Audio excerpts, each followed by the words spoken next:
Good day, gamers. This is Trist, playing Shroud of the Avatar, spiritual successor to Ultima Online. And before I get started, don't forget to subscribe. There should be a link in the bottom of the screen. And of course, comment in the comment section. I appreciate all your comments.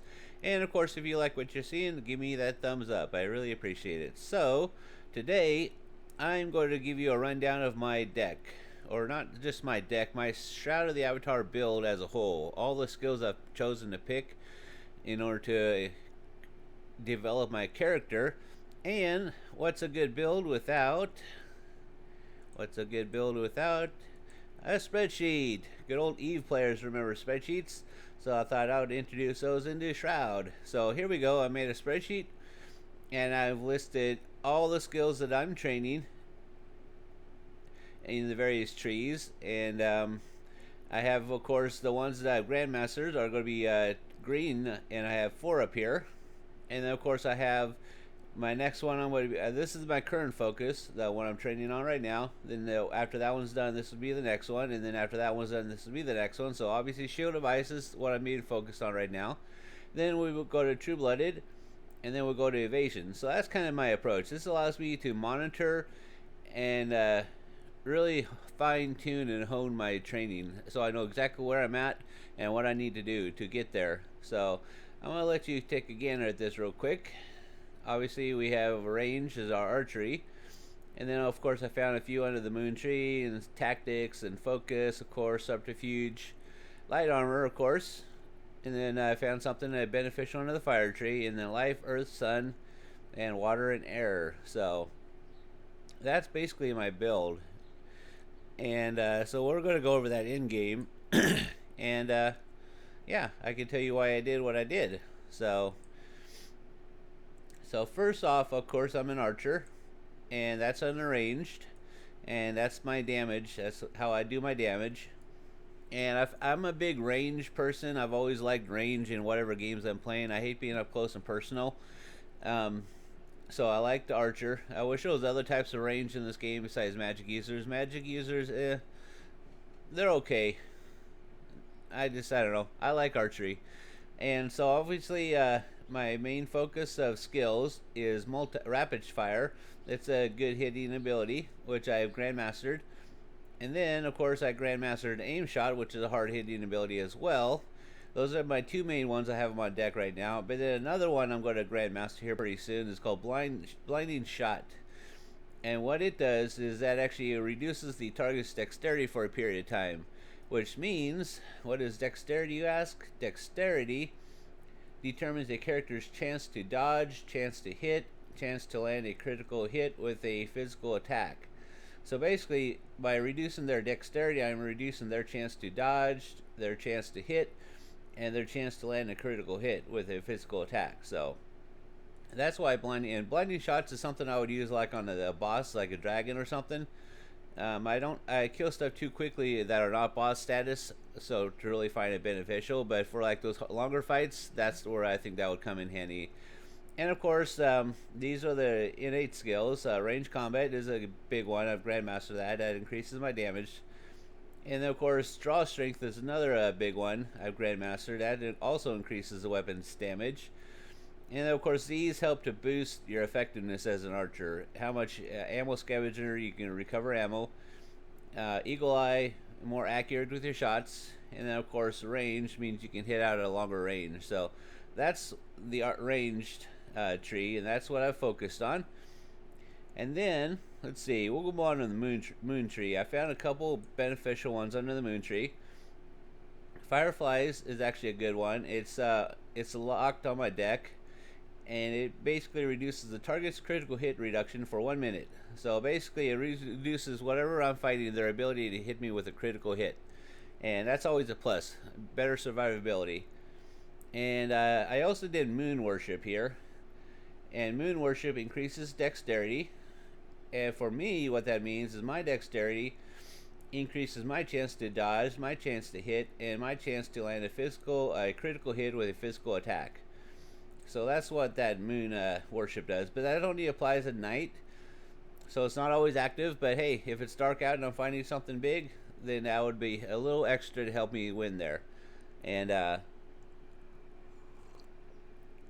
So we're going to go down to the tactics tree. I found a lot on the tactics tree that would be beneficial.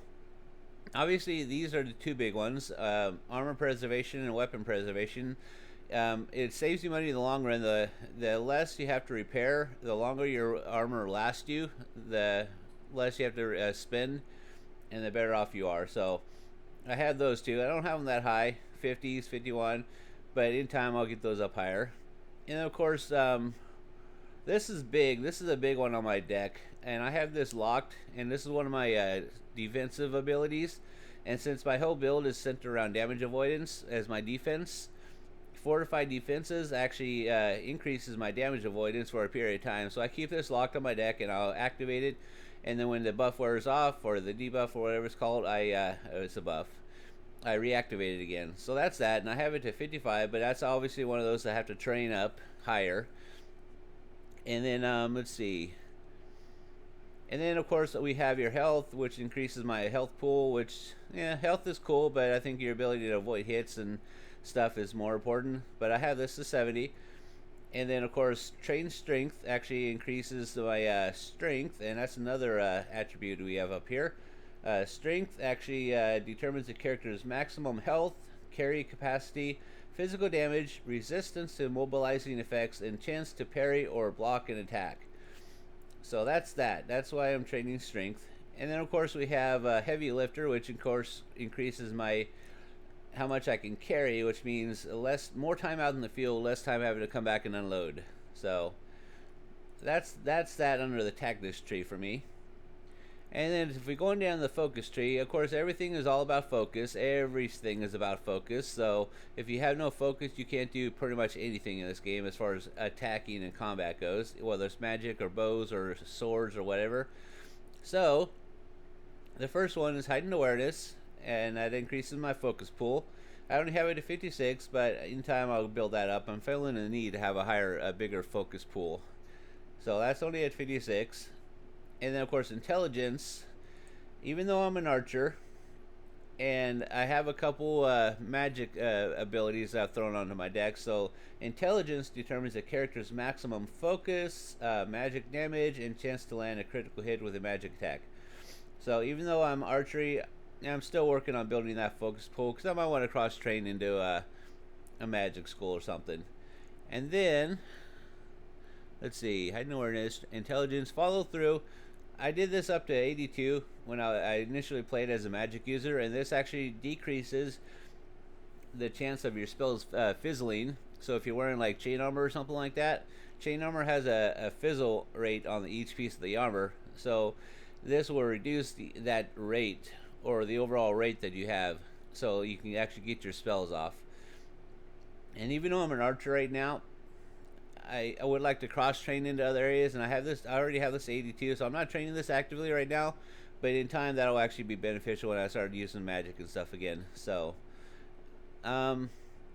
which meant, as a side note, I'm talking about my build for SOTA, this archery and damage avoidance. This is actually not even a thing for me. I just threw that in there as no extra piece of tidbit of information. So, and then of course inner calm decreases the amount of focus my gliss cost. So that's always a plus. If I'm wanting to stretch my focus pool out, if I don't have to use the most focus per skill, that's actually a plus there. And then we go on to the Subterfuge tree. I have 3 things under here that I found. Obviously, let's see, where's that? Dexterity. We already talked about what that does for me, so that trains my dexterity up. I have that at 70, so in time I'll get that to Grandmaster. And then this is a big one, armor weak points. I have this 80, and this is very close to being on my. This is at the top of my what I want to Grandmaster list. It actually is a weapon critical modifier, so it increases my chance of giving a critical hit to the enemy. So big one right there. And of course, safe fall is kind of an extra one I threw in there. I like to jump off of big stuff and tall stuff, and being able to do that without dying, that's a great. But that's not really relevant to the build per se. It's just a little something extra I threw in there. So, and then we go into light armor. Obviously, archery, and then we're in light armor. This bone armor is light armor. So this is something that's sometimes I keep it on my deck, sometimes not, but it actually would increase my combat dodge modifier. So basically, I can avoid more stuff if I keep this active. It's an active skill, so I have to use it. And then, of course, this one I do have on my deck, and it actually, since everything is about damage avoidance for me, the evasion actually increases my damage avoidance for a period of time. So that's on my deck, and it's locked. So the reason I keep these locked is if you look at the amount of time they stay active for and the amount of cooldown on them, this thing comes off a cooldown long before it actually wears out. So I don't have a need to keep them unlocked or anything like that. So that's my light armor: dodge, evasion, and I have this in here, sprint or swiftness. I'm sorry, or sprint. Sprint. I have this. And this is when I'm running around the world map and just whatever. It allows me to get around quicker. So, and I have swiftness up to here. This increases my move rate and my attack speed. And of course, acrobatics increases my armor movement effects and combat dodge modifier. So those are innate skills. I have those to 60 and 62. So those are beneficial as well. And as far as a fire tree, I actually found one beneficial thing under the fire tree, even though I'm not a fire mage. But fireproof. I like to fight fire elementals and stuff like that. And of course, you want to be resistant to fire damage, or resistant to fire, and that's what fireproof gives you. It gives you a fire resistance bonus. So if you plan on fighting anything like that, even if you're an archer or something, or a swordsman or whatever, that's actually a good one to pick up right there. So fireproof under the fire tree. And then of course, we got to be able to heal ourselves, right? If we can't heal ourselves, we can't last out the fight, the long fights. So I have Healing Grace is my big one I have on my deck, and it's locked. It's basically a heal over time. So I pop this along with my other defensive stuff, and then as I'm taking damage, the other stuff is reducing the amount of damage I take, and then this thing is healing back a percentage of that damage. And then I have Healing Ray on the deck. It's just a standard healing spell. So if I really need some extra heals, I can just spam this for a few times and just beef up my life a little bit. So, and then of course I also have under the life tree life power. Life power. It actually increases the effectiveness of those life spells. So if you're wanting to have some healing abilities, this will actually improve your ability to heal. So then under the earth tree, this increases my damage resistance and damage avoidance. Excuse me. And obviously, since my build is focused around damage avoidance, then that's actually a good one for me to have. And I have it to 83. And then this one increases my strength and damage resistance. So I'm doing this one mainly for the strength part of it right now, not so much the damage resistance part. But that's where I have those 83 and 80 on Earth. And then under the sun,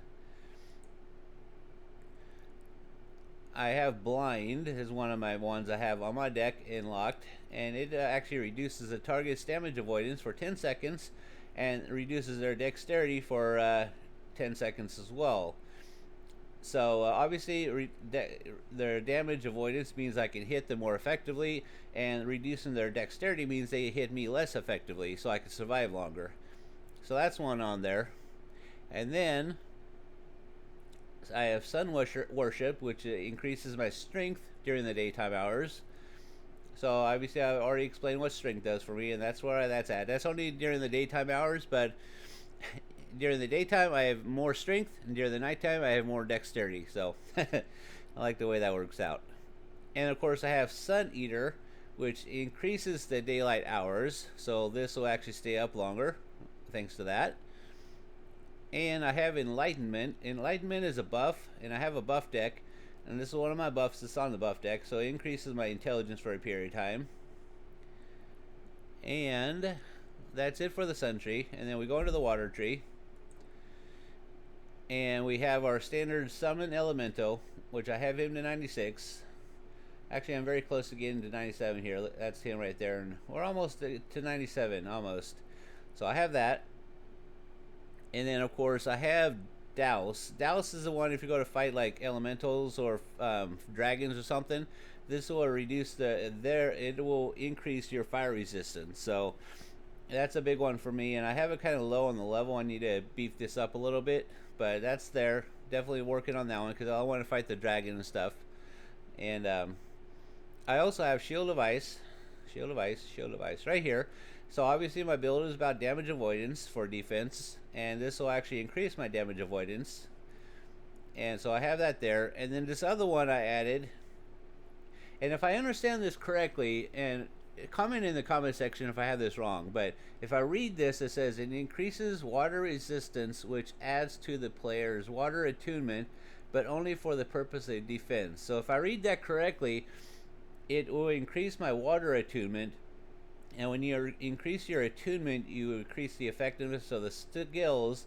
Therefore, if I'm increasing my attunement, I'm increasing the effectiveness of Shield of Ice. If I understand that correctly, then that's why I have this one. It's an innate skill, and if I understand this correctly, if I get this higher level, this one becomes more effectively, because this is a defensive skill, and it increases your attunement for the purpose of defense. So I hope they have that right. That's the kind of the goal, the plan. But if that's wrong, comment in the comment section. Let me know. I like to make sure I'm accurate with what I'm saying. So. And of course the last one here is under the air tree, and it is a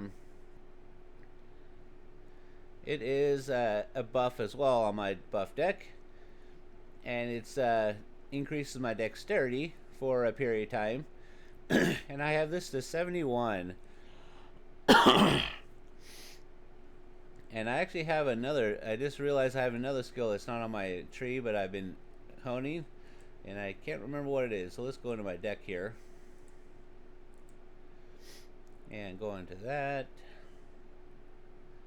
Enlightenment, Air's Embrace, Strength of Earth. Okay, we already talked about them. Never mind. Disregard. Switch that back. So that's it. That's basically my build, my Shroud of the Avatar build, kind of like Eve builds and stuff. That's my build, and I'm finding it to be quite effective. Obviously, I'm a higher level character with my Grandmasters and stuff, but I'm finding it to be very, very, very effective. I've fought the trolls, and I've fought the fire elemental. I've tackled the dragon a few times, and while I have not officially beat the dragon solo, I've actually lasted a fair amount of time with them before I made a stupid mistake and died. And I'm working on tackling this guy. He's the 11,000 plus troll in here. Very powerful boss, and I have not officially beat him yet. I came very close the other day. I had him down to like 2,000 hit points, then I made a stupid mistake and died. But I'm very, very close, and I'll actually probably have a video up of me beating him here pretty soon. But like I said, it's a very effective build, and it's allowing me to do sieges solo and all kinds of stuff. So if you liked the video, go ahead and give me a thumbs up, and don't forget to subscribe. There's a subscribe button in the bottom of the screen. And of course, I appreciate all your comments. If you can think of anything that would make this build better, comment that in the comment section. I would appreciate that. And of course, if I have gotten my information a little wrong, obviously I want to be accurate with what I'm saying, so feel free to tell me that in the comment section. And until next time, have a great day.